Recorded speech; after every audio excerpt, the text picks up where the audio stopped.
Hello boys and girls, welcome back to our online Bible stories. We are super excited to be continuing our series in God's Word, and we're going to read another really exciting story today. And I'm going to invite Heather up to come read for you, and she's going to read our story for us today. Hello boys and girls, I haven't seen a lot of you for a long time, and I hope we're going to be seeing you all at church soon. But I thought I would just read you a nice story just to keep you going, remembering all about God and remembering all about Sunday school.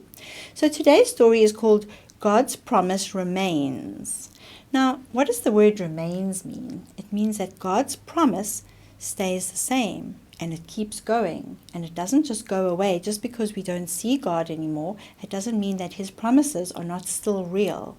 Okay, so God's promise remains means his promises stayed and they didn't disappear. Even though God's people were far from home, God was still speaking to them. He sent more prophets, and they spoke all his words, and they wrote them down in God's holy book. The prophet Ezekiel wrote that one day God would raise up a temple and give his people new hearts. Isn't that a lovely promise? Imagine if we were told by God that we would have a new temple, that's a new home, and a very nice fancy home too, and that we would have new hearts. Imagine that, if we could get a new heart. Isaiah reminded them that God's forever king would come from the family of David. The prophet Jeremiah, he was hopeful too. He said that Israel would return home again in 70 years. So they just had to wait 70 years and then they would all be able to go home again. We know that 70 years is quite a long time, so they had to wait a long time for God's promises, but it was a promise that was going to come, and they were going to wait. 70 years passed, and the prophet Daniel prayed to God. He asked God to remember his promise, and God heard Daniel's prayer. So after 70 years, I think maybe Daniel was thinking, I wonder if God can remember his promise. It was such a long time ago that he promised this. But of course, God did remember his prayer.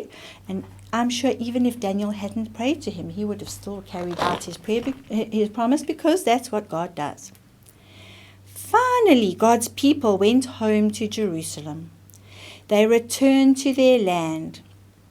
But when they got there, they had lots of work to do. Jerusalem and the temple were ruined. Oh dear. What does it mean when something's ruined, boys and girls? Maybe it's like when you build a beautiful car out of Lego and then your little brother comes and just smashes it with his hand or stands on it with his foot. And then it's ruined. It's all broken and you have to start again. And that's what happened here. The temple was ruined, and so the people had to work very hard to rebuild it. And when the foundation was finished, then they had to build the walls again. And can you see the people rebuilding the city? They're building the walls and the temples. Oh, it was a lot of work, boys and girls. But then when it was finished, the people celebrated. All the people shouted loud praises to God. They were very happy.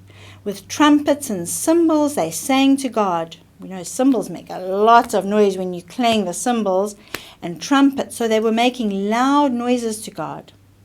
For he is good, for his steadfast love endures forever. So they were singing praises to God.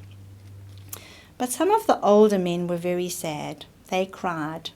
Can you think why?